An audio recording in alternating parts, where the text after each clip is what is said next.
Greetings. Welcome to PLUSS's presentation on how to evaluate business software. This short 10-minute presentation covers the important elements of making a good business decision regarding this type of software. Our goal here is to get you comfortable making this very important decision. We believe the process is the same for a beginner or a more advanced software user, although the objectives may be different.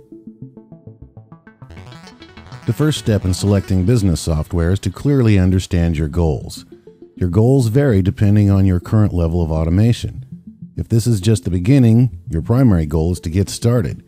If you've been using business tools and are now looking again, it probably means you picked a software package that was limited in its capabilities or went obsolete, and now you need to buy a new system to grow with your business.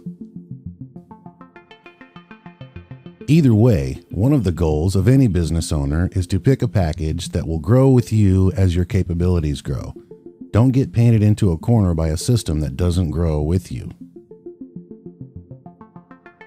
Typical beginning goals are to get the paperwork and administrative tasks organized, streamline operations where possible, increase the productivity of you and your employees, and as a result, increase your profits.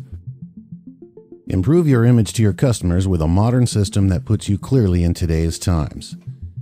If you are more advanced, your goals are more mature. You want to make a purchase that will significantly advance your capabilities over the next few years. The objectives here will be more detailed. It could include integrated accounting, barcoding, purchase order system, advanced inventory management features, and much more.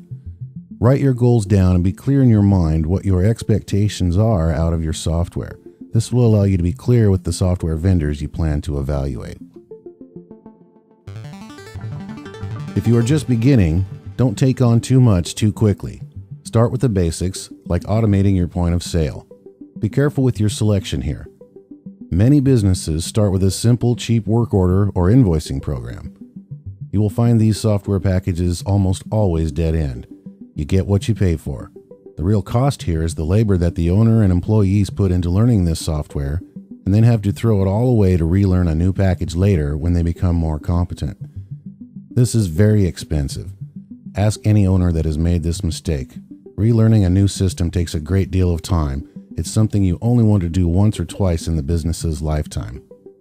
Try to pick a vendor you can grow with for at least the next 5 years of your business. Also, plan ahead.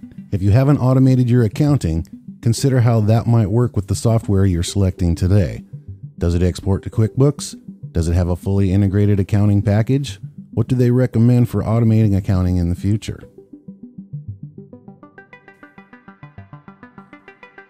If you are semi-automated or fully automated and are currently looking for software, that means you've found limitations in your current choice of software. Now you want to make a decision that will last for at least 5 years and hopefully 10 years. Start with specifically what's missing today. Make a list. Take a hard look at your business and understand what capabilities you need to speed your operation in the future. Get ideas from your staff. Any vendor you talk to should be able to show you a path into the future for your business. Also, you may want to make sure that your next software package is a true enterprise-class solution. If it doesn't have an integrated accounting system, then it's probably not a true enterprise-class system. Third-party accounting packages are okay for smaller businesses, but are often very limited for larger companies. For example, if you expect to have multiple departments, you will find that QuickBooks will not support divisional reporting. This is a problem if you are trying to track more than one aspect of your business or have multiple departments within a business. There are a lot of ways to find potential vendors: industry associations, advertising, and word of mouth. But the most common method is through internet searches.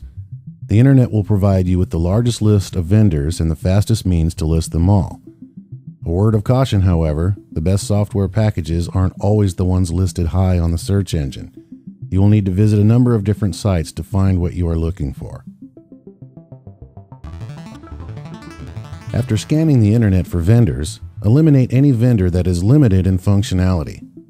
If all they do is one thing and can't scale to additional functionality, you will throw the software out at some point in time. Again, the real cost is the time you and your employees will put into learning this software.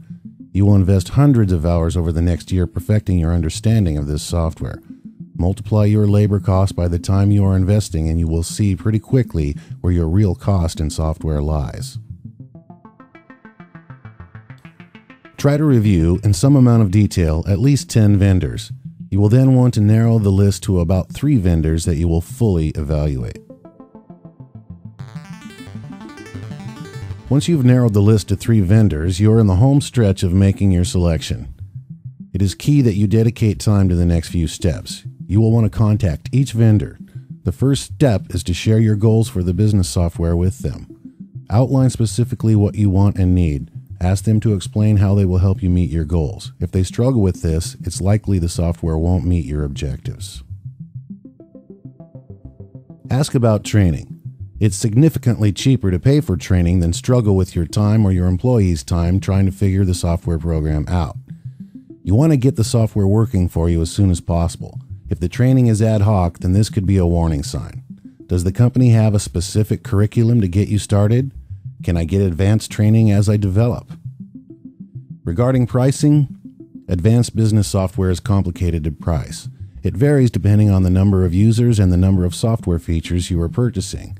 A good vendor will allow you to scale pricing depending on the number of users you want on the software and the sophistication of the solution. Make sure this vendor has been around a while. Have them provide you with testimonials and references. See if they can give you a free trial. This is good to get a first-hand look at the software and see for yourself if it has the look and feel you want.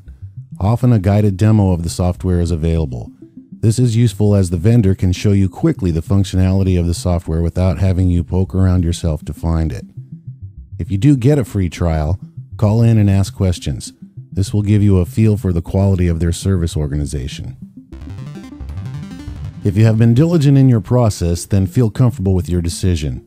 It is highly likely that there are several good vendors that will fit your needs. Often the decision between these vendors gets down to your comfort level with the organization and their pricing. Unless you simply don't see a software package that meets your needs, waiting will only cost you money and time. Thank you and good luck in your software decision.